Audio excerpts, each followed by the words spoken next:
नमस्कार, your money में आप सभी का स्वागत है। आपके साथ मैं हूं कविता। आज हमारा फोकस है इंश्योरेंस पर और आपके सवालों के जवाब देने के लिए हमारे साथ है अपना पैसा.com के हर्ष रुंगटा। हर्ष, आपका स्वागत है। शुरुआत करते हैं पहले कॉलर के साथ। विवेक गुप्ता लखनऊ से हमारे साथ फोन लाइन पर मौजूद हैं। विवेक, गुड इवनिंग। आपका सवाल क्या है, पूछिए। Good evening. First of all, thank you for selecting my question and congratulations for educating us. Thank you. Tell me. मेरा क्वेश्चन ये है कि मैंने जो है एवाइवा में जो है इजी लाइफ करके इंश्योरेंस पॉलिसी है, मैंने आपको ईमेल भी कर दिया है। वो जो है 20 इयर्स के टेनर के लिए ली गई है मैंने जी, और जो है उसका सम एश्योर्ड जो है वो 2.5 लाख का है। ओके। अब क्वेश्चन ये है कि मैं जो इसमें से जो है निकलना चाह रहा हूँ, रीजन ये है निकलने का कि 2.5 लाख का जो है सम एश्योर्ड है, जो कि मैं 10 साल में जो मैं दे दूंगा 2.5 लाख, क्योंकि मुझे जो प्रीमियम जो देना हो रहा है 25,000 पर ईयर दे रहा हूँ मैं। तो जो है ये 10 साल में जो है मेरा जो है 2.5 लाख का हो जाएगा। बिल्कुल। अब 11वें साल में मैं मान लीजिए जो है मैं 2.75 हो जाएगा मेरा जी जी है ना। और मैं अगर एक्सपायर करता हूँ तो मुझे जो है सम एश्योर्ड तो 2.5 ही मिलेगा। तो बिल्कुल, क्योंकि 20 इयर्स का है मामला। हाँ, आपको बिल्कुल गाइड करेंगे विवेक, आपका सवाल समझ गए हैं। तो हर्ष, मुझे बताइए, इनका सम एश्योर्ड 2.5 लाख है और सालाना 25,000 रुपए देते हैं। ये तो किस तरह की कैलकुलेशन है ये? तो विवेक जी एक गलती कर रहे हैं आप। शायद डिसीजन सही ले रहे हैं लेकिन गलत रीजंस के लिए ले रहे हैं। ये जो है ये यूनिट लिंक्ड पॉलिसी है और यूनिट लिंक्ड पॉलिसी में डेथ होने पर ये जो पर्टिकुलर पॉलिसी है इसमें यू विल गेट जो भी फंड वैल्यू बनती है आपकी वो या 2.5 लाख रुपए जो ज़्यादा है। तो आज की तारीख में अगर डेथ हो जाती है तो आज आपको 2.5 लाख मिलेंगे, क्योंकि अभी तक फंड वैल्यू उतनी नहीं हुई है। जो आप कह रहे हैं कि 10 साल के बाद आपको कम मिलेगा, वो सही नहीं है। अगर फंड वैल्यू ज़्यादा होगी तो फंड वैल्यू मिलेगा। तो इस रीजन के लिए अगर आप इस पॉलिसी से क्विट कर रहे हैं तो मेरे ख्याल से ये गलत रीजन है इस पॉलिसी से क्विट करने का। अगर आप दूसरी रीजन से देखें कि आपको पता है कि आपका फंड कौन सा, आपने कौन से फंड में डाला है, इक्विटी में डाला है, डेट में डाला है, कौन से फंड में डाला है? आपने कौन से फंड में डाले हैं पैसे विवेक?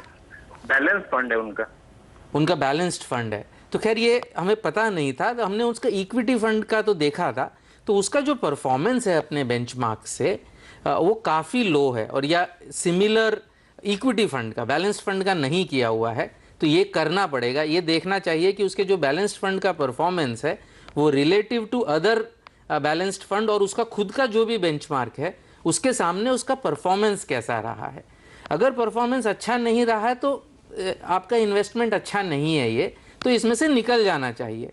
अब 3 साल के बाद अगर आप निकलते हैं तो एक चीज़ ध्यान रखिए, 3 साल अब पूरे होंगे आपके मई में, तो आपका 15% जो भी है फंड वैल्यू का आपको सरेंडर चार्ज देना होगा। और अगर आप सरेंडर नहीं करके पॉलिसी कंटिन्यू करते हैं, प्रीमियम देना बंद कर देते हैं, तो पॉलिसी एडमिनिस्ट्रेशन चार्ज करीबन 1,500 रुपये साल का लगेगा। तो ये दोनों कैलकुलेशंस करके अगर आप देखेंगे तो अगर फंड का परफॉर्मेंस अच्छा नहीं है वो आप देख लीजिएगा, क्योंकि बैलेंस फंड का हमने नहीं किया। अगर अच्छा नहीं है तो इसमें से तुरंत निकल जाइए, और अगर अच्छा है तो आप कंटिन्यू करिए, बिकॉज जिस चीज़ के लिए आपने इसको लिया था उस अगर वो आपकी पूरा हो रहा है तो आप इसमें कंटिन्यू करिए। तो विवेक, आपके लिए सलाह यही निकल के आ रही है कि आप अपने फंड का परफॉर्मेंस सबसे पहले देखें, उसी हिसाब से अपना डिसीजन लें। आगे बढ़ते हैं, लेते हैं अगला सवाल। चेन्नई से विजय गोयल हमारे साथ फोन लाइन पर हैं। विजय, आपका सवाल क्या है, पूछिए। हाँ, good evening madam. Good evening sir. Good evening. सबसे पहले मैडम आपको बहुत धन्यवाद। अपना यूजफुल और नॉलेजेबल प्रोग्राम चल रहा है, इससे काफी मदद मिलती है हमें सब फाइनेंशियल प्लानिंग में। जी जी, पूछिए आपका सवाल। फर्स्ट मैडम, टर्म इंश्योरेंस के लिए मैम मैं पूछना चाह रहा था। मेरा एज 30 क्रॉस हो चुका है। टर्म इंश्योरेंस में मैंने काफी चेक किए, तो सबसे मेन कंफ्यूजन ये है कि सभी टर्म इंश्योरेंस जैसा कि हर प्रॉब्लम बताते हैं सारे IRDAI के अंदर काम कर रहे हैं, और सभी का क्लेम सेटलमेंट रेशो भी लगभग मोरलेस सेम है। तो आखिर इनकी प्रीमियम में इतना डिफरेंस क्यों है? मतलब कि क्या टर्म इंश्योरेंस में क्या फीचर हम देखें कि उसको देख के लें, क्योंकि काफी मैम प्रीमियम में डिफरेंस है। तो एक तो मैम ये सवाल था, और दूसरा मैम हेल्थ इंश्योरेंस को लेके मैं जानना चाह रहा था एक हेल्थ इंश्योरेंस मैं अपने लिए लेना चाह रहा था। मेरी वाइफ और एक साल की बच्ची, वो मेरे ऊपर डिपेंडेंट है, और एक मेरे पेरेंट्स हैं, वो भी गवर्नमेंट एम्प्लॉई हैं, मैं भी गवर्नमेंट एम्प्लॉई हूँ। ठीक है। तो या तो मैडम कोई कॉम्बाइंड हेल्थ इंश्योरेंस पूरी फैमिली के लिए हो, या फिर सेपरेट लिया जा सके। कौन सा बेस्ट हेल्थ इंश्योरेंस प्लान रहेगा? ठीक है, दोनों के बारे में मैडम प्लीज। जी जी, जरूर आपकी मदद करेंगे। तो हर्ष, एक एक करके हम जाएंगे। सबसे पहले बात करते हैं टर्म प्लान की। I think online term plan आप सजेस्ट करना चाहेंगे विजय को? हाँ बिल्कुल, और वो खुद शायद देख भी आप ऑनलाइन टर्म प्लान रहे हैं तो बहुत ही सही कर रहे हैं। आपका जो दृष्टिकोण है बहुत सही है। ये बहुत ही वाजिब सवाल आपने पूछा है कि जब प्लान सारे सेम है और टर्म प्लान में जेन्युइनली कोई बहुत फ़र्क किसी भी प्लान में नहीं है, तो प्रीमियम इतने अलग क्यों है? वो हर कंपनी का अपना एक बिजनेस स्ट्रैटेजी होता है। एक फ़र्क हो सकता है कि कंपनी टू कंपनी में किसको नॉर्मल हेल्दी मानते हैं। जिस कंपनी का नॉर्मल हेल्दी स्ट्रिक्ट होगा, एकदम आपको अगर एक खांसी भी आती है उसको भी वो अगर एब नॉर्मल मानते हैं, तो हो सकता है वो प्रीमियम अपना कम रखें, लेकिन चूंकि जब हेल्थ का चेकअप होगा तो वो रेट अप हो सकता है। तो वो एक फ़र्क हो सकता है, लेकिन और कोई फ़र्क पॉलिसीज़ में नहीं है। तो आप मेरे ख्याल से जो भी पॉलिसी इसमें अच्छी लगे, कोई 100, 200, 500 के लिए आप डिसीजन प्लीज़ मत चेंज करिए। जो ब्रांड इसमें से अच्छा लगे, नीचे आप जाइए ऑनलाइन, आप कहीं भी साइट पर जाके अपना पैसा पे भी जाके ये देख सकते हैं कि कितना कॉस्ट लगेगा आपको अपनी टेन्योर के लिए, और उस पर आपको जो ब्रांड अच्छा लगे, जो लोअर साइड में है, वो आप चूज़ करिए, क्योंकि अल्टीमेटली ये पीस ऑफ माइंड के लिए आप ले रहे हैं। इसमें आप होप करेंगे कि ये कभी आप यूज़ नहीं करें, आपकी फैमिली को इसको यूज़ नहीं करना पड़े, इसलिए ऐसा ब्रांड लें जिसमें आप विश्वास करते हो, एज लॉन्ग एज आप उसके लिए कोई बहुत हाई प्राइस नहीं दे रहे हो। दूसरा बहुत ही सही सवाल आपने पूछा है हेल्थ इंश्योरेंस के बारे में। तो हमने पहले भी इस प्रोग्राम में कहा है, अभी भी वापस मैं कहता हूं कि आप इंडिविजुअल पॉलिसी लें। कम से कम अपने बच्चे के लिए तो डेफिनेटली इंडिविजुअल लीजिए, क्योंकि जब वो 20 या 21 की हो जाएगी, या 21 की जब हो जाएगी, तब आपकी पॉलिसी से उसको निकलना ही पड़ेगा। और उस समय तक, आज से लेके उस समय तक, अगर भगवान ना करे अगर उसको कोई बीमारी हो जाती है, तो उस समय उसको पॉलिसी मिलने में काफ़ी दिक्कत होगी। इसलिए हम इंडिविजुअली सजेस्ट करते हैं। तो 3 लाख की मेरे ख्याल से आप इंडिविजुअल पॉलिसीज़ खुद के लिए, वाइफ के लिए और बच्ची के लिए लीजिए। पेरेंट्स के लिए भी अलग लीजिए 3-3 लाख की। अगर आप कोई भी ले सकते हैं। आप देखते समय ये देखिए कि पॉलिसी रिन्यूएबल लाइफ टाइम होनी चाहिए। और सेकेंड चीज़ है कि रूम रेंट की सब लिमिट नहीं होनी चाहिए। अगर रिकमेंडेशन चाहते हैं तो आप अपोलो म्यूनिक देख सकते हैं, उसमें एक ऑप्टिमा इजी इंडिविजुअल पॉलिसी है, वो देख सकते हैं। उसमें सिर्फ एक ही चीज़ का ध्यान रखिए, अगर कोई भी उसमें नॉन रेसिडेंट हो जाता है या बाहर जाके रहने लग जाता है, तो उसके लिए वो पॉलिसी सीज हो जाएगी, और उस पॉलिसी में मेरे ख्याल से अदरवाइज वो पॉलिसी काफ़ी अच्छी है। तो विजय, आपके लिए यही सलाह निकल के आ रही है कि ऑनलाइन टर्म प्लान ले, ये सस्ते होते हैं, सही सही डिटेल्स दें, जिसके बाद आपको क्लेम करने में कोई दिक्कत नहीं होगी। और जहां तक हेल्थ इंश्योरेंस की बात है, तो आप Apollo Munich easy health individual plan लें, और अपने माता पिता के लिए आप लें Apollo Munich easy health plan. इसी के साथ योर मनी में फिलहाल वक्त है छोटे से ब्रेक का, लेकिन आप बने रहिए हमारे साथ।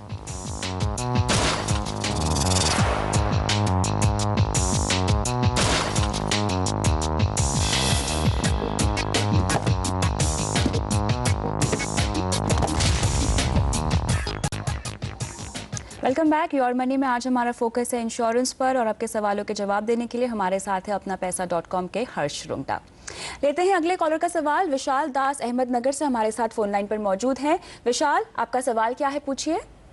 हाँ, मेरे 3 सवाल है मैडम जी। एक तो टर्म प्लान और हेल्थ इंश्योरेंस, और थर्ड वन इज कितना इन्वेस्टमेंट करना चाहिए। तो पहला जो है, तो मुझे मैं मतलब एज 41 है जी। और इनकम 75,000 पर मंथ। मेरा इन्वेस्टमेंट अभी पीपीएफ में 6 लाख है, एसआईपी में 2000 पर मंथ जी। तो हाँ, वो एसआईपी के जो ये है वो भी बता दूं आपको? नहीं, वो हम म्यूचुअल फंड के शो में लेंगे। आज हम इंश्योरेंस स्पेशल कर रहे हैं, तो आपके टर्म प्लान और हेल्थ इंश्योरेंस के लिए हम हर्ष से यहाँ पर सलाह ले सकते हैं। हर्ष, सबसे पहले टर्म प्लान के बारे में आप क्या सजेस्ट करेंगे?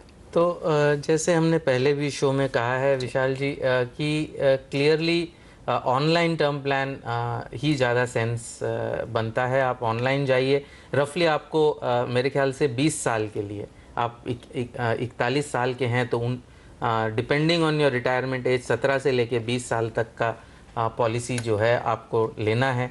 रफली अगर लाइबिलिटी कुछ नहीं है और एग्जिस्टिंग एसेट्स बहुत ज़्यादा नहीं है तो रफली 1 करोड़ की आपकी इंश्योरेंस रिक्वायरमेंट बनती है।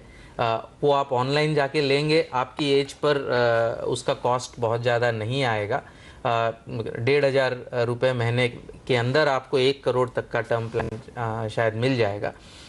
हेल्थ इंश्योरेंस हम पहले सवाल के जवाब में ही कह चुके हैं कि आपने शायद कैशलेस के बारे में भी पूछा था। बिल्कुल, जो हमारे पास डिटेल्स है यहाँ पर हर्ष, इनके 2 बच्चे हैं और ये कैशलेस हेल्थ इंश्योरेंस चाहते हैं, तो ऐसे में आप क्या सलाह देंगे? सो कैशलेस के बारे में कई जो है मिसअंडरस्टैंडिंग्स हैं। ऐसी कोई हेल्थ इंश्योरेंस कंपनी नहीं है जो कैशलेस नहीं देती। हर इंश्योरेंस कंपनी के पास कैशलेस है, लेकिन उसका एक अपना हॉस्पिटल्स का लिस्ट है। चारों पब्लिक सेक्टर कंपनीज का एक लिस्ट है, हर प्राइवेट सेक्टर कंपनी का अपना अपना अलग लिस्ट है। अब ये हो और वो लिस्ट चेंज होती रहती है, तो ये जरूरी नहीं है कि आपने सोचा कि मैं यहाँ रहता हूँ और रेगुलरली शायद मैं इस हॉस्पिटल में जाना पड़े मुझे, उसके बेसिस पे आपने कोई पॉलिसी ले ली और जब भगवान ना करे 5 साल के बाद जब आप जाएंगे उस समय जरूरी नहीं है कि वो हॉस्पिटल कैशलेस में रहेगा। बिल्कुल रिवर्स भी ट्रू नहीं, आज नहीं है इसका ये मतलब नहीं है कि वो 5 साल बाद नहीं रहेगा। तो कैशलेस बहुत कन्वीनियंट है, लेकिन वो अनफॉर्चुनेटली चूज करने का बेसिस नहीं हो सकता। अच्छा। आपको देखना चाहिए कि जो इंश्योरेंस कंपनी का कैशलेस लिस्ट बड़ा है, आज कई प्राइवेट जो ये स्पेशलाइज्ड हेल्थ इंश्योरेंस कंपनीज हैं, चाहे वो अपोलो हो, मैक्स बूपा हो, स्टार हेल्थ हो, ये जो स्पेशलाइज्ड कंपनीज हैं इनका जो नेटवर्क है वो बड़ा है, बिकॉज ये उनका ओनली बिजनेस है। So they are better at this. तो टू दैट मच एक्सटेंट आप चूज करें, बट अदरवाइज कैशलेस आपकी चूजिंग की क्राइटेरिया नहीं हो सकती। जहां तक टर्म प्लान हम कह ही चुके हैं ऑनलाइन लेना चाहिए, और हेल्थ इंश्योरेंस जो है इंडिविजुअल ने, इनकम इनकी अच्छी है तो इनको 3 लाख इंडिविजुअल और 5 लाख टॉपअप लेना चाहिए। रिकमेंडेशन सिमिलर है, अपोलो का है। वही ध्यान रखें कि जो भी आदमी नॉन रेसिडेंट हो जाएगा उसको कवरेज उसकी खत्म हो जाएगी और कंटिन्यूटी बेनिफिट्स खत्म हो जाएंगे। अदरवाइज अच्छी पॉलिसी है, रिन्यूएबल लाइफ टाइम, नो सब लिमिट ऑन रूम रेंट। कोई खास पॉलिसी के नाम आप बताना चाहेंगे विशाल को? हाँ, तो जैसे मैंने कहा, as far as term plan is concern आप ऑनलाइन जाके देखिए, बट टिपिकली अवीवा और एगॉन रेलिगेयर सस्ते आते हैं। दूसरी पॉलिसीज भी हैं, HDFC क्लिक टू प्रोटेक्ट है, ICICI प्रूडेंशियल है, जो आपको कंफर्टेबल लगे। और 1000, 500, 1000, 1,500 रुपए के लिए आप अपने ब्रांड के साथ जाइए जिसमें आपको विश्वास हो। सेकेंड, जहाँ तक हेल्थ का है मैंने ऑलरेडी कहा है, अपोलो म्यूनिक ऑप्टिमा इंडिविजुअल देखिए और ऑप्टिमा प्लस देखिए 5-5 लाख का with a deductible of 3 lakhs, उस ध्यान के साथ कि अगर कोई नॉन रेसिडेंट हो रहा है तो उसके लिए पॉलिसी बंद हो जाएगी। चलिए बढ़ते हैं अगले कॉलर की ओर। विनीत हमारे साथ जुड़ रहे हैं देहरादून से। विनीत, आपका सवाल क्या है, पूछिए। गुड इवनिंग मैम, मैं देहरादून से बोल रहा हूँ जी। मेरा क्वेश्चन मैम 2-3 क्वेश्चन है एक्चुअली। मैंने कुछ पॉलिसीज के नाम आपको लिख के भी भेजे हैं। वो पॉलिसीज कुछ LICs की है और एक मेरे पास HDFC का सेविंग इंश्योरेंस प्लान है।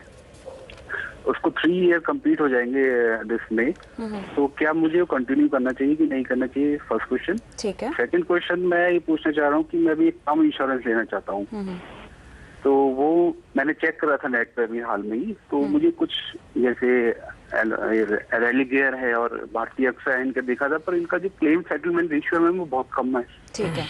तो मुझे क्या चूज करना चाहिए? और सेकंड थिंग, मैं एक बनी बैक प्लान लेना चाह रहा हूँ दोबारा से, क्योंकि वो मेरे ब्रदर उससे मेरा एक कमिटमेंट था, तो वो मैं कौन सा चूज करूँ? ठीक है, ठीक है। विनीत, आपके तीनों सवाल हमारे पास हैं और समझ चुके हम आपके सवाल, लेकिन इसका जवाब हम आपको देंगे छोटे से ब्रेक के बाद।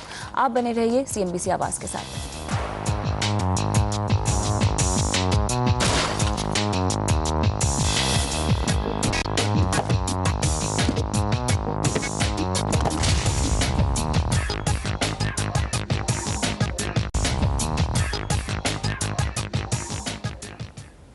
वेलकम बैक योर मनी में। आज हमारा फोकस है इंश्योरेंस पर। आपके सवालों के जवाब देने के लिए हमारे साथ है अपना पैसा.com के हर्ष रुंगटा।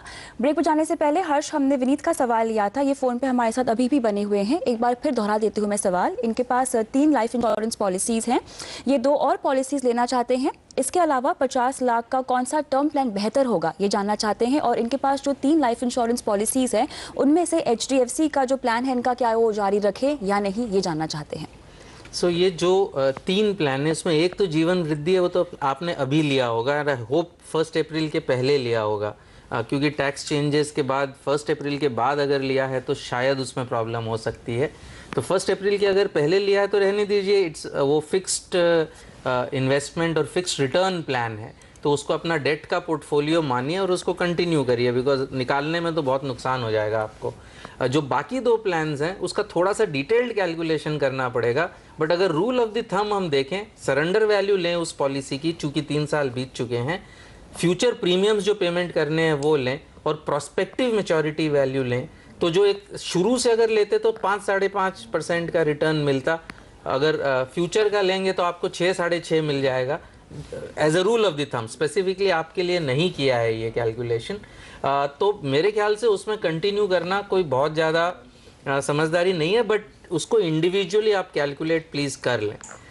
तो ये रहा आपके एग्जिस्टिंग पॉलिसीज़ का जो विवरण है जी। इसके अलावा 2 और पॉलिसीज इनको चाहिए, और टर्म प्लान के बारे में भी ये जानना चाहते हैं। सो टर्म प्लान आप ऑनलाइन जाइए, क्लियरली देहरादून में आपको ऑनलाइन प्लान्स मिलेंगे। आप 50 लाख का अगर आप पॉलिसी लेना चाहते हैं, करीबन 28 साल का, क्योंकि आप मेरे ख्याल से 32 साल के आसपास के हैं, तो रफली 5,000 रुपये लगेंगे, 5-5.5। आप ऑनलाइन जाके देखिए, आपको मिल जाएंगी। आपको ये सस्ती हैं, एगॉन और अवीवा आई लाइफ, बट आपको दूसरी पॉलिसीज़ भी मिलेगी, HDFC की मिलेगी, ICICI प्रूडेंशियल की मिलेगी, वो बहुत ज़्यादा इससे महंगी नहीं होगी। आपको जो ठीक लगे वो आप लीजिए, 500,000 रुपये के लिए चेंज मत करिए। एक बहुत इंपॉर्टेंट सवाल किया था आपने क्लेम सेटलमेंट के बारे में, तो क्लेम सेटलमेंट के बारे में ये एक थोड़ी सी, मेरे ख्याल से क्लेम सेटलमेंट का जहाँ तक सवाल है, एक चीज़ मैं सबसे कहना चाहता हूँ, आपसे भी और इस माध्यम से सभी को, कि अगर आपने प्रपोजल फॉर्म फुल्ली भरा है, सारी चीज़ें बराबर से डिस्क्लोज करी हैं, अगर कभी कभी सिगरेट पीते हैं तो लिखा है उसमें, कभी कभी अगर मदपान करते हैं तो लिखा है उसमें, कोई एग्जिस्टिंग बीमारी है लिखा है, परिवार की सेहत के बारे में लिखा है, अपनी आय के बारे में लिखा है, अपनी एग्जिस्टिंग पॉलिसीज़ के बारे में लिखा है, और जाके बराबर से आप जाकर अगर अपना हेल्थ चेकअप करवाते हैं अगर ज़रूरी है, तो ऐसी कोई कंपनी नहीं है जो आपका क्लेम को नकार सकती है। तो मेरे ख्याल से जो क्लेम सेटलमेंट रेशो का जो हवा है उससे आप निकलें।